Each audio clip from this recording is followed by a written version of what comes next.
This is CBN Newswatch. Thanks for joining us for CBN Newswatch. I'm Mark Martin.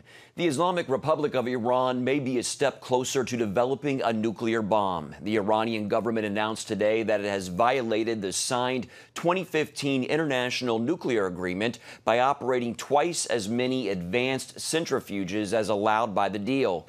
Furthermore, Iran says it is experimenting with a prototype that would advance the enrichment process 50 times faster than allowed. Gary Lane is following this story and reports that the Iranian announcement came on the 40th anniversary of the seizure of the U.S. Embassy in Tehran, which was the start of the U.S.-Iran hostage crisis. And Gary joins us now. Gary, first of all, what is the significance that is of this announcement? It shows that Iran is determined to break out of this nuclear agreement, will continue to break out from the 2015 deal, even though the United States has said we're not going to be a part of it.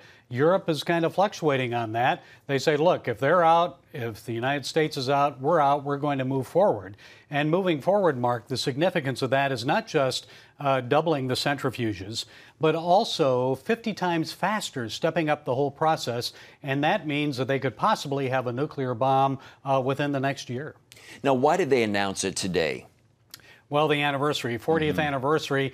If you remember, if you were around back then and you remember, this is when the U.S. had its embassy seized and 52 employees, diplomats and employees at the embassy. Today in Tehran, they had a celebration, claiming victory over the great Satan. And the usual, Mark, they were saying things like down with Israel, death to the Zionists, death to the United States. And then one of their generals, his name is Mousawi, basically said, look, the United States is like a scorpion, a poisonous scorpion that must be crushed, and we will not be intimidated by the United States. So the usual, but this was a significant anniversary. As you know, in the Middle East, they love anniversaries. How is the U.S. government reacting to all of this? Well, President Trump tweeted retweeted a video that he saw from a Saudi media outlet, basically demonstrating or showing a demonstration of protesters at the Iranian embassy in Karbala, Iraq. And 3 demonstrators were killed in that demonstration. Others were injured. The president retweeted that. In addition to that, Mark, the U.S. State Department just a couple of days ago released its annual report about terrorism around the world, saying Iran is the #1 state sponsor of terror, spending $1 billion on groups like Hezbollah around the world. What would President Trump like to see happen, and what's the hang-up right now? Well, the president has always said he does not want war with Iran. He would like to work a deal, a new nuclear deal, an agreement with Iran. But so far, Iran is saying, look, as long as you have sanctions against us, we're not even going to sit down. We won't even consider to sit down to talk to you about any new nuclear deal. We want the sanctions lifted, and then once the sanctions are lifted, maybe we'll consider sitting down and talking with you. But so far, Mark, it doesn't look good. It doesn't look like there will be any talks anytime soon. You mentioned Europe is fluctuating right now. Yes. Which countries are closer to coming on board with the U.S., which are holding out? I think those that are dependent on the United States, they don't want to bust the sanctions and then risk losing business with the United States. And I would say one of the biggest, Mark, would perhaps be Germany, because Germany does a lot of business with the United States. If they do business also with Iran, the United States law now says, look, you do business with Iran, you're not going to do it with the U.S. Has any or European country actually said, yes, we are on board with the U.S.? I don't think they have actually come out and made an official statement on that at this point, but I think some of them are leaning in that direction because they don't want to be hurt by U.S. sanctions. Okay. All right. Our senior international correspondent, Gary Lane, thank you for providing those additional details. Appreciate it as always. Earlier this month, CBN was traveling with a small team of medics in northern Syria called the Free Burma Rangers. And despite the so-called ceasefire in the region, heartbreaking news came over the weekend from the group's founder, Dave Eubank, who announced that one of their aid workers had been killed. Volunteer medic and camera person Zhao Sang died yesterday from Turkish shelling. Eubank told the Rohova Information Center that Sang died doing what he loved. Zhao Sang from Burma said, I go to help in Burma. Burma's been 70 years of civil war, longer than this, his whole life fighting. He said, I go to help because other people help me. And the whole world, we all count the same. So he came in love, and he left in love. Despite Sang's death, Ubaek vowed that they'll be staying to complete their mission. For more on the Free Burma Rangers and to see their group working on the ground firsthand from CBN's Chuck Holton, visit cbnnews.com. Turning now to Washington, the whistleblower who first raised concerns about the president and Ukraine now says he will deal directly with Republicans. The proposal, the whistleblower will answer written questions in writing under oath and penalty of perjury. But some Republicans say it's not enough. They want to hear the whistleblower in person. I think the American people have a right to know who the individual is who started this whole thing. 63 million people voted for Donald Trump in 2016. They have a right to know what this is all based on and what the Democrats are doing. Democrats say they'll soon go more public with the impeachment process, and this is expected to be the last week of closed-door interviews before the public hearings begin. We'll have more on this story and others this evening on Faith Nation. You can watch it right here on the CBN News Channel. The Supreme Court is back in session this week and has already heard several important cases affecting religious freedom. Joining us now to discuss is constitutional law attorney Jenna Ellis. Jenna, what can you tell us about the arguments? Yeah, thanks, Mark. There are three really important cases that were argued on October 8th that will be handed down by the Supreme Court this term that deal with the expansion of the term sex within Title VII, which is the federal law dealing with discrimination against biological sex. But what's happening is that these cases are arguing two very key questions. One, whether that definition of sex can be expanded to include gender identity. And second, whether a dress code would be unfairly or unlawfully stereotyping based on a traditional or biological gender. And so what's at risk here, Mark, is that if the federal law was expanded by the Supreme Court, that would be circumventing Congress's ability to make sure that sex and gender is always and has always been defined biologically. The legislature has never expanded this, nor should the Supreme Court. What impact is this going to potentially have on religious freedom? And that's really the key here, is because if the court were to hold that gender identity can be included within this definition, then private businesses and other types of organizations could no longer have biologically determined shower facilities, sleeping facilities, locker rooms, restrooms. I mean, this would completely expand the ability for biological men to enter into women's sports, to do all of these things that we've seen the LGBT agenda really pushing against religious freedom. And it would have an impact especially on small businesses, even churches potentially, and anyone who is a Christian who understands that the biological difference between men and women is and does always and has always defined sex. So there's a huge ripple effect here. Talk about, I mean, we do have a conservative-leaning court right now. What are your thoughts as far as how the court might rule on these cases? Well, that's why we as Christians really need to pray for the court, because right now we do have a conservative originalist majority, but we've seen Chief Justice Roberts kind of go both ways on some of these issues. But I think, and I'm hopeful, that with these cases, because we've seen President Trump's appointments of Justice Kavanaugh and Justice Gorsuch, that the court will come down with the legislative intent back when Title VII in the early 1960s to just affirm that biology is determinative of sex, and that was the legislative intent, and that they won't go activist and they won't expand this. So we need to be praying for the Supreme Court, for originalists, and to make sure that we are protecting our religious freedom in the Supreme Court and in all branches of government. Jenna, any other cases that we should be watching that are coming up? Are there any pro-life measures making their way to the Supreme Court?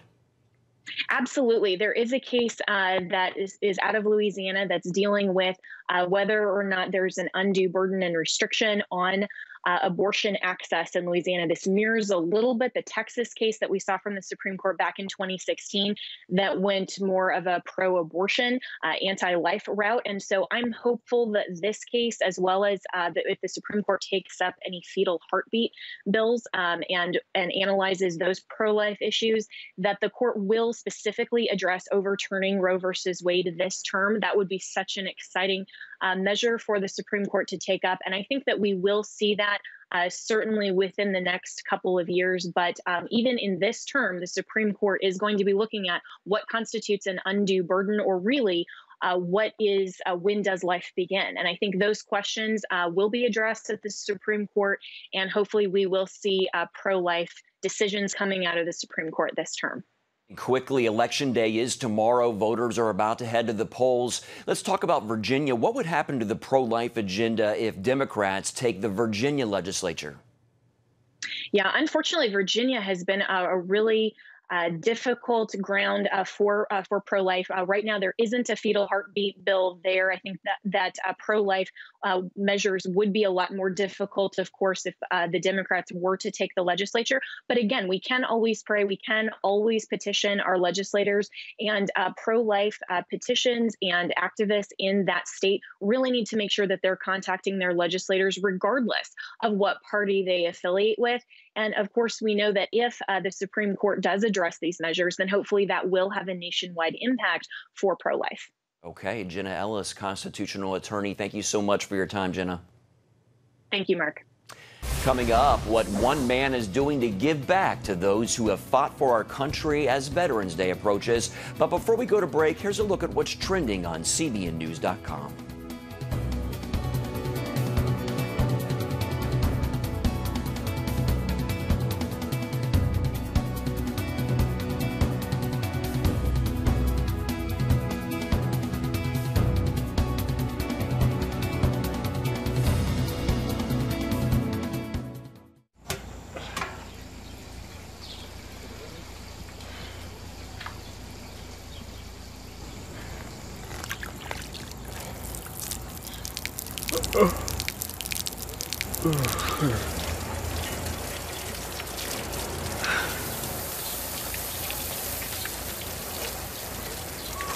Life is better with a good night's sleep.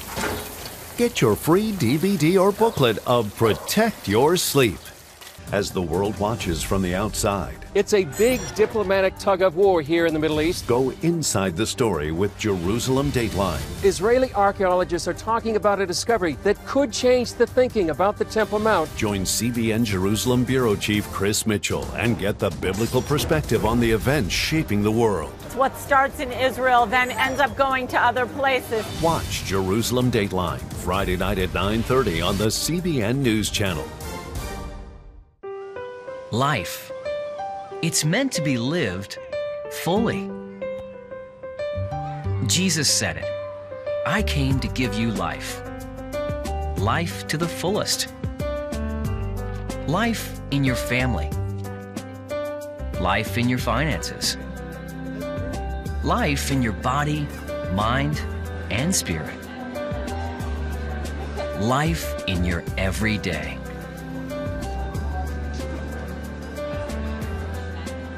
At CBN.com, we're taking what Jesus said seriously.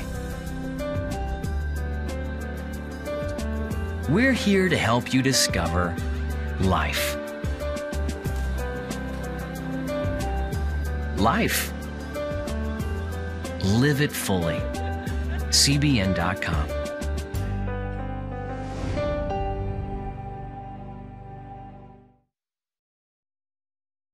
Welcome back. With Veterans Day 1 week away, most of us would agree that we can never do too much to pay back our veterans for all they've done for our country. Clint Phillips would agree, and he's offering free virtual care for veterans to honor the holiday. I spoke with him to hear more about how he's giving back.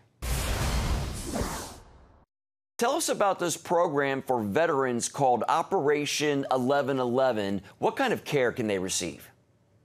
It's an incredible opportunity for a veteran to not even have to leave their home and be able to consult with a primary care doctor, a dermatologist, a psychiatrist, an orthopedic doctor, and a few other specialties depending on the needs of the veteran.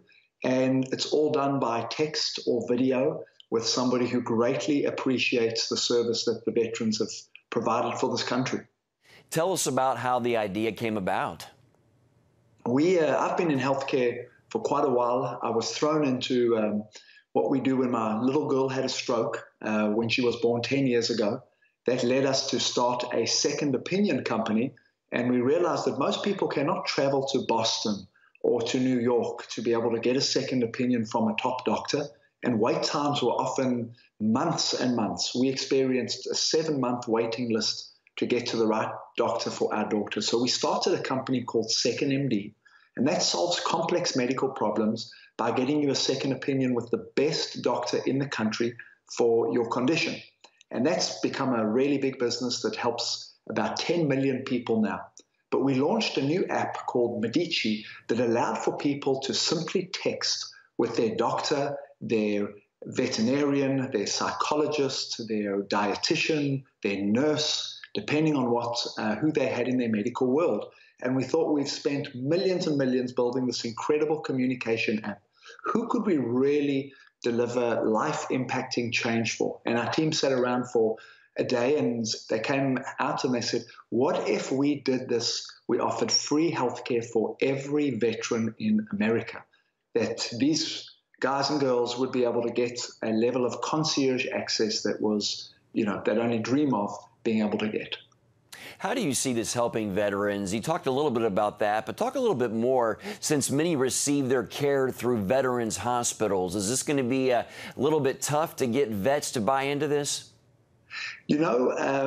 Veterans are often having to wait weeks to have a simple consultation with the doctor. So we hope that we could maybe clear the VA backlog in a day. People who've been waiting weeks to get a prescription, to get a referral, to be able to understand their condition and be able to get some insights. To be able to do that in one day and maybe clear a lot of the backlog to allow the veterans who need to go in to the VA to do that, we think is an incredible opportunity for those who are either waiting for care or those who are not sure about what next steps to be able to do, to have a trustworthy, independent physician who's willing to provide you great care for free. We hope will have a lot of impact at various levels, whether you're getting care from the VA or you have private insurance or you're not sure what to do. How can vets participate? Veterans can go to medici.md/veterans and they can register, tell us a quick little thing about who you are. It takes about 30 seconds, and we will assign you a time for you to get help from the appropriate doctor or specialist on Veterans Day 11/11, Operation 11/11. All right, Clint Phillips with Medici and Second MD. Thanks for what you're doing to help our vets, Clint. Thank you for spreading the word with us. Coming up, how two companies are coming together in a unique and innovative way to power homes and businesses, and how they're looking to expand. On October 1st, 1961, history was made when a tiny station began transmitting the first signals of the Christian Broadcasting Network. CBN, the Christian Broadcasting Network. And now, a new era has begun with the all-new CBN News Channel. Just moments ago, the Iron Dome intercepted an incoming rocket right on the Gaza border. And ministering in this area, spiritual warfare is definitely involved. A 24/7 news network, bringing you the news you want from a source you can trust. In Kenya, 40% of the medical services are actually provided by these Christian hospitals. Let's talk about the economy. Believers here are joining together to win people to Jesus Christ. All your favorite shows now in one place. Go to cbnnewschannel.com to find out how to get the CBN News Channel on your TV all day, every day. CBN News.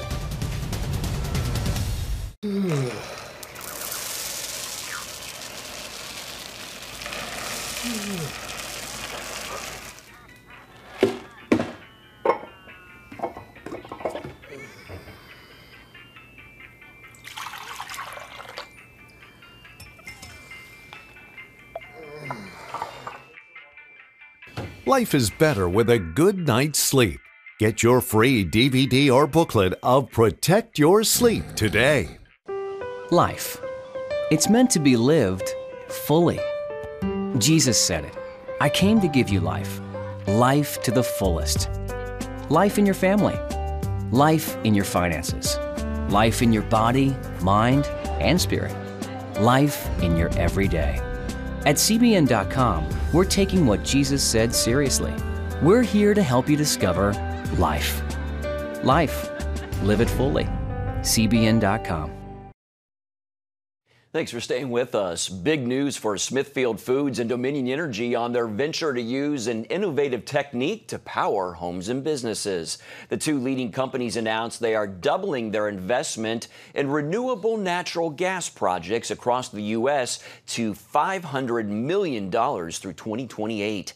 The additional investment will expand their manure to energy project, which turns animal waste into natural gas to power homes and businesses.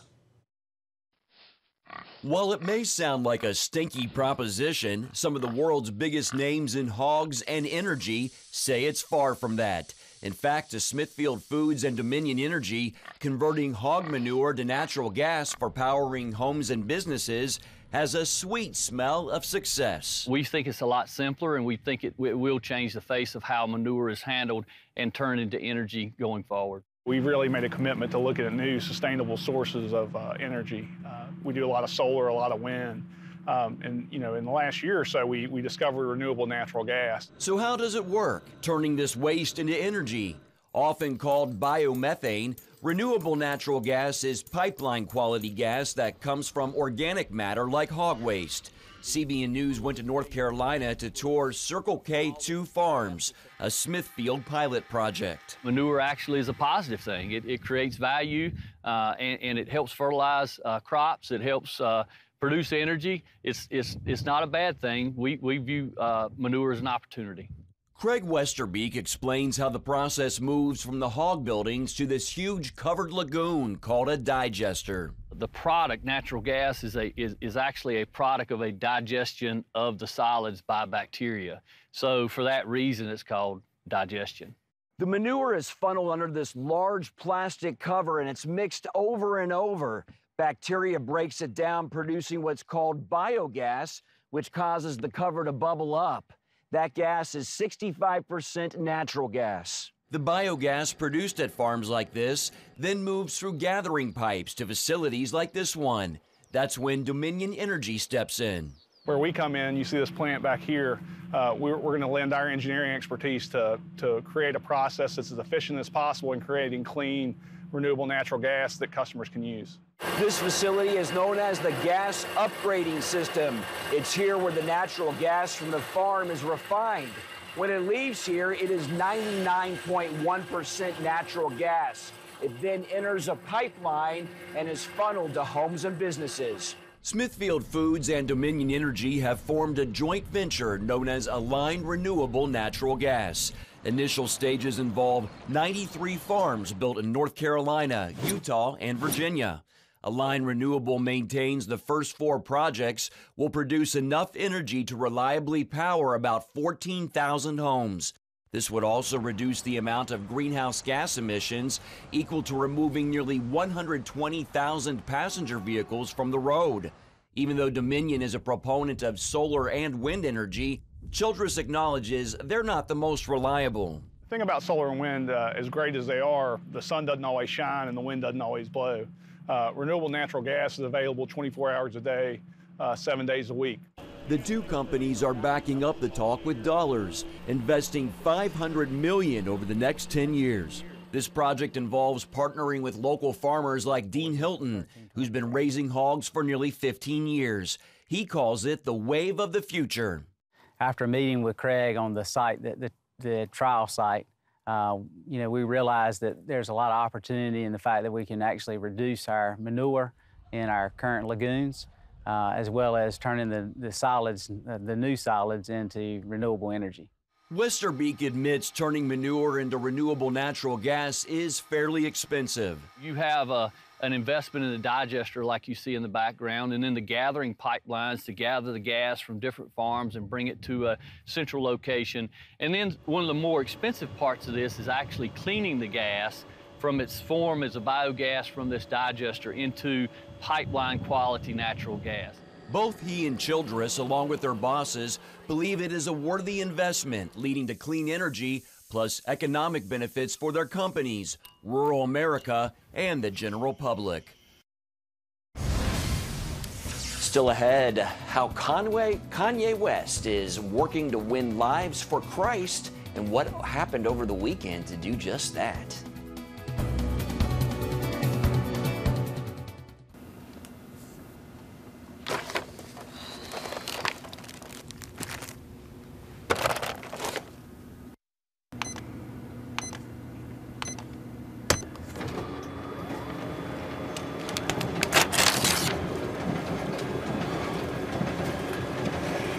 Life is better with a good night's sleep. Get your free DVD or booklet of Protect Your Sleep today.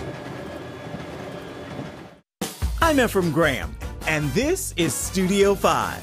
Cruise with me as I discover the good things happening in the world of music, sports, television, and movies. The fact that Ryan Coogler was going to be directing the film, I knew that something special was going to happen. We'll chat with artists at the forefront of entertainment and explore the connection between popular culture and faith. I asked my pastor, I said, well, does that mean I'm supposed to be a preacher? He says, well, no, you already have a pulpit. Watch Studio 5 Wednesday night at 9:30. Remember for a moment what it was like to be a child. You believed every story you were told. You saw a world full of endless possibilities. What stories will the world's orphaned and at-risk children believe?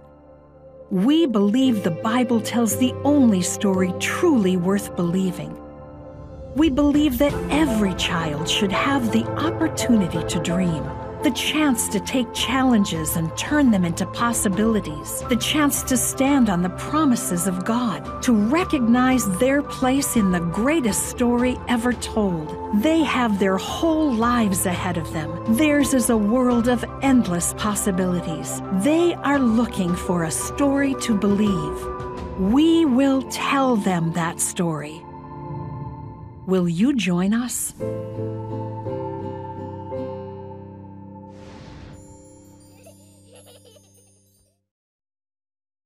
More than 1,000 people gave their lives to Christ at a Kanye West Sunday service this weekend in Baton Rouge, Louisiana. The event was held after a last-minute announcement Friday, according to DISRN.com.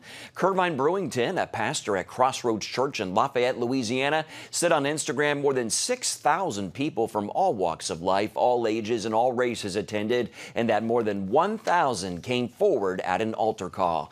I'll tell you what, God is really using Kanye West. Praise God for that. That's it for this edition of CBN Newswatch. Remember, you can find more of our news programs on the CBN News channel anytime or online with cbnnews.com. Also, tell us what you think about the stories you've seen by emailing newswatch@cbn.com. Or, of course, you can talk to us on Facebook, Twitter, and Instagram. Hope you'll join us next time. Have a great day.